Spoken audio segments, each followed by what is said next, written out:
We all want to build something that catches lightning in a bottle, but can you hold onto it long enough to make it the company in your space? Ready and action. This is the most remarkable restaurant I've seen in all my years in the food service industry, and I've seen it all. I want to hear your story.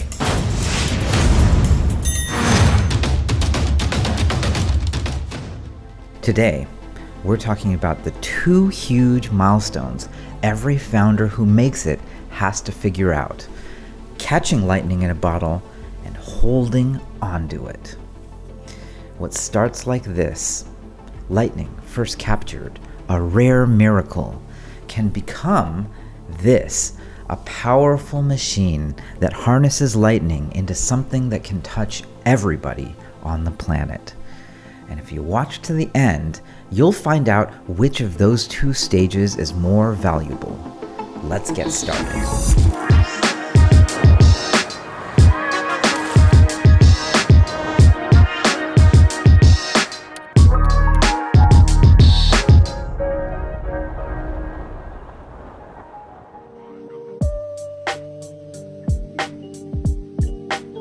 How do you catch lightning in a bottle? It's a big mystery, but in the case of McDonald's, it was the original founders who figured out something magical. They had an idea, and it blew all of our minds. Here you are. How the heck did you come up with this? Oh, I didn't. We did. Dick McDonald, my brother. When you're making something from nothing, there is a moment where you have to figure something out, the spark of genius, and then that spark becomes lightning. And you were gonna love how we did it, Dick. You gotta tell him. Tennis court? Okay. He brings me out to this tennis court, and he's drawn this line, the exact dimensions of our kitchen. Sink on the right, extruder on the left. Okay. And Dick is running around with this stick, marking where all the equipment should be. Tuck in. Tony, are you gonna skip the pickles when we're really doing it? Yes. No.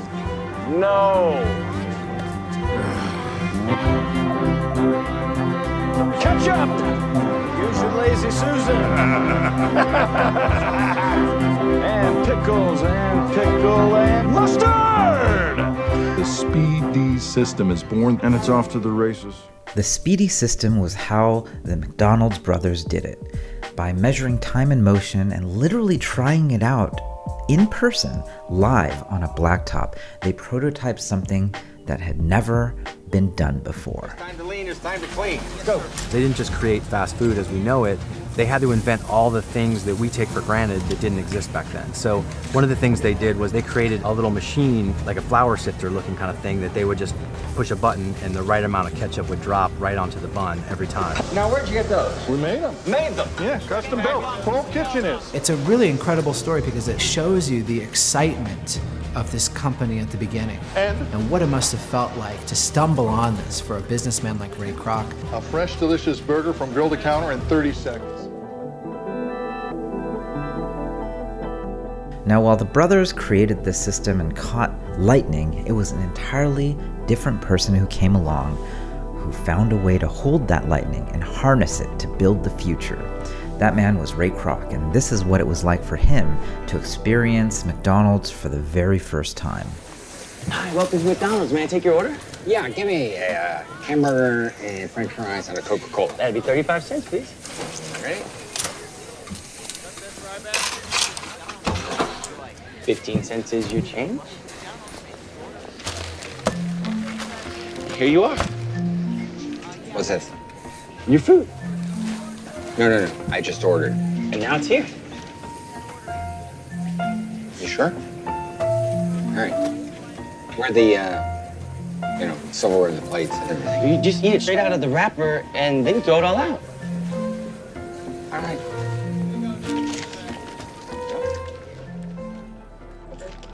Kroc decided sometime around then, eventually, he had to buy McDonald's and bring it to the world. It did mean buying out the original founders to try to realize his own vision for the brand and the restaurant.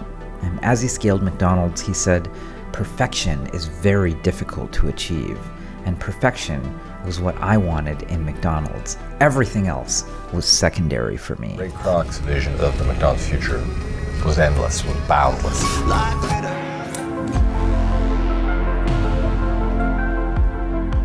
Now, there is a view out there that I don't entirely agree with that says Ray Kroc was some kind of villain. I don't think that's the real lesson for you and me. Founders have to realize there are truly two totally different parts to building something that can change the world. The first part is the genius of the McDonald's brothers, going from 0 to 1.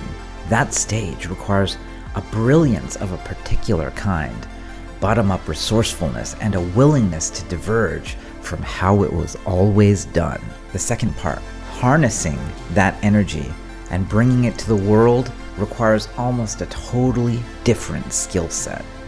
That requires you to scale something unique and valuable to becoming the ultimate winner, even in an extremely competitive space. You can't really get more competitive than fast food, in my opinion. Ray Kroc said, "Nothing in the world can take the place of persistence. Talent will not. Nothing is more common than unsuccessful men with talent. Genius will not.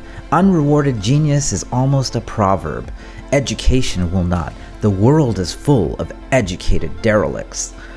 Persistence and determination alone are omnipotent." The McDonald's Kroc story is more common than we care to admit. Reed Hastings was chairman and investor of Netflix before becoming CEO later. Elon Musk did the same for Tesla. It turns out some of the most famous business people today that you and I know started as investors who later realize they have to come in to make sure the market is secured. The McDonald's brothers made $2.7 million in 1961, which in today's value is about $27 million.